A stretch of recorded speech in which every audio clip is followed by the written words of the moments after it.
It's on? Yes. You can go back. You can go back a little bit. Okay. So let's start with the first step. There is a clinical steps and there is lab steps. Okay, so what's the first clinical step? So the patient go to the dentist, knock on the door, I need teeth. He doesn't have teeth.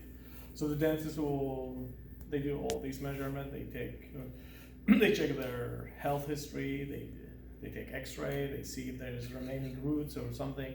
So all these steps the dentist will do. But the most important step the dentist will do, they take impression.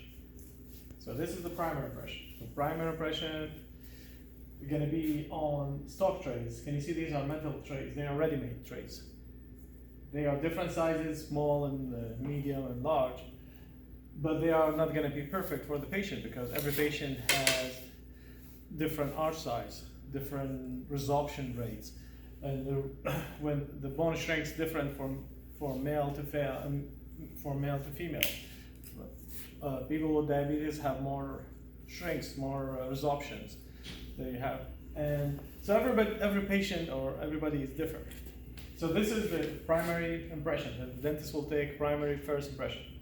Not going to be perfect. The margin is not going to be perfect. The margins show up here. They're overextended here, underextended here. So this is the primary impression. He will send you this. What are you going to do with this?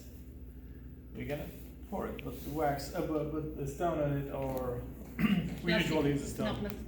No, we don't use plaster. Plaster is not very strong. Yeah, we use a plaster for articulator, for mounting, but usually we use a stone. Stone is much better, more stronger. No. And old days, the stone was expensive. People use more plaster. Now it's not very expensive. So this one. Then after they will make the we make steady cast or primary cast. On the primary cast, we're gonna make. Remember, we're gonna make what do you call this? Custom tray. Custom tray. Yeah. This is for the patient. It's on the dimension of the cast. So this one is gonna perfect much better. They're gonna fit much better for the patient, and we're gonna take better impression. And there are different types. They can be perforated, and this is stoppers. Remember when we add wax and we make a hole, so we make stoppers? We didn't do that on first one. So the landmarks we should know the landmarks, so we know our dimension, the tray should cover all these landmarks. Here's the lower ridge, and where is the extension of our denture? There's vibrating line, and there's relief for the frenum. There is labial frenum, buccal frenum, the tuberosity, hammerless notch. All these landmarks should know about them. The lower also has some different landmarks. So the dentist will send you this. This is final impression. Should be perfect. We should look for the margin, see if there's a defect. If all the landmarks are visible here, we should know about them, and we should know how to make. This is the final impression. We have to make master cast. Oh, sometimes we add wax around the impression. This is box and wax. So when we pour the stone, will be perfect. Will be much easier to work on it. Okay, these are landmarks we should know. Usually the vibrating line, the dentist will find it. If he couldn't, we have to find the vibrating line. If they couldn't find the midline, we have to find the midline between the incisor pavilla and the fovea palatina, because that's important when we set up teeth. The lower, there's how many frenums you have. We have labial frenums, lingual frenums. We have two buccals. Sometimes we don't have any. Depends on the patient to patient. Sometimes they have one buccal frenum. Yeah. That's the step of record base. That's what I'm gonna do. Record base. A record base is a device to measure the relation between upper and lower jaw, and the relation in eventually both of them with the TMJ, with the temporomandibular joint. So that's what we're gonna make. Oh, so some of the dentists will do some of these things with a record base. They measure This is occlusion line, or the mediolateral occlusion line should be, occlusion plane should be parallel to the eyes, interpupillary eyes. Also should be parallel to there's a line between the ear and the nose. Between the ear and the nose, they call ala. This is the area of the nose, it's called ala, and this is tragus. So this ala tragus line, the occlusion plane should be parallel to this.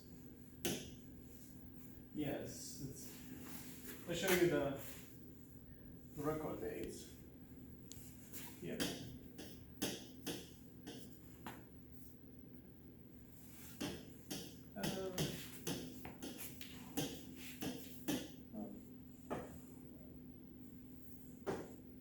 All right, so record base. These are record bases. So they are, we use them to make a record to record the relation between upper and lower jaw. Okay? Because the patient lost their teeth, they lost the relation, they lost orientation, where the jaws fit on each other. So these we use them to measure. So as a temporary form processing plate like denture used for recording maxillomandibular relation and the denture. So they should be rigid. Some people they use wax. Wax is not very rigid. We use acrylic, most likely acrylic. Should be accurate. Should be fit on the cause very good. Should be stable. Border should be smooth. It's not going to be injure the patient. Should be thin on the crest-labial buccal slope. Provide space for arrangement of teeth. Yeah, they should be thin because we're going to use them to kind of set up teeth. It's not going to be thick because we need them rigid and strong, and we're going to set up teeth. So why we use them? We use them a recording medium device to record the maxillar relationship. Also, we setting up teeth. Also, transfer accurate relation with the jaw relation to the articulator. So the dentist will we're going to fuse upper and lower record base. This is the relation on the patient mouth. We have to duplicate that on our articulator, and eventually we're going to set up teeth on that relation. Usually there's different materials we use there. There's a shellac, a reinforced shellac based material. There's a cold cure. You love this one, light cure one. It's real easier. The vacuum foam we used. Remember we used the vacuum foam with the heat and the vacuum. And wax. We don't use wax. It's easier, but it's not very strong. Oh, there's permanent record base. That's when you use metal. Like these, we never use these in the lab. When you use metal, if you work in your master's degree or something and you work in the dental school, you not do that. Made it of gold and heat. No, we don't do that. Usually we use more cheaper and more easier stuff to do. The shellac is no one uses shellac anymore, but the shellac was thermoplastic material. It will be hard on it when it's cold, and when you heat it, becomes soft. So you heat it and adjust it around the area. But because it's thin, it's brittle, and might have dimensional change. So no one uses shellac anymore. Oh, some people use this like shellac before. By the way, always if you have undercut, always block the undercut because it's gonna break. If not gonna break the record base or the denture base, it might break the cast. Okay. So always block the undercut, and we use remember we use Vaseline on it. It would be easier to get it out. So this is shellac material. They use the real flame. They heat it up, and it will take the shape of the ridge, and they cut the extra. We don't use it anymore. Sometimes they use reinforcement. They add a metal to make it stronger, but we don't use it anymore. Disadvantage, the shellac. There's a lot of disadvantage shellac. It's been like many years I didn't see shellacs.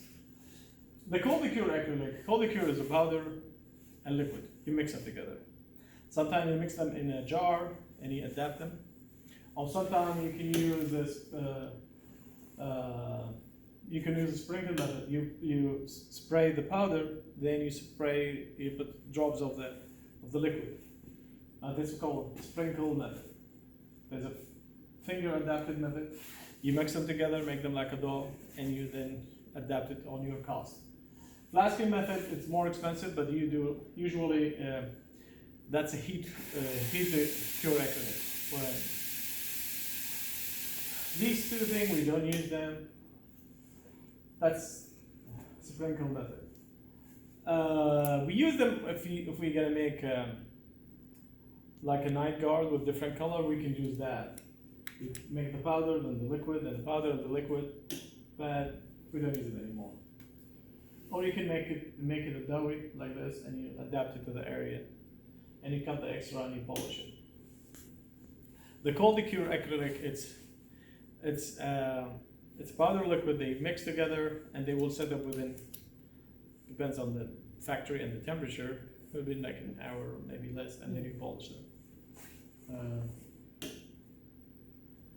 This one we use more. Okay, visible light cure acrylic. That's why you use it. It becomes when you get it, it will be soft. Then we adapt it and use your fingers. Get the dimension. There's no air bubbles underneath, and then cut the extra stuff and make a relief for the freni, like legal frenum or buccal frenums. And you adapt it, and then you cure it. 4 minutes, as the book said. We use 2 minutes, but I rather use 4 minutes. Then you flip it to cure the underneath that. The vacuum form vinyl. We have one, but this is under pressure. This is more advanced machine than what we have. The vacuum thing. So the vacuum is easy to fabricate, but it's expensive. Difficult to form a smooth trickle. It's when you do it with the light cure, easier because you can adapt it very well on the area and you can cure it.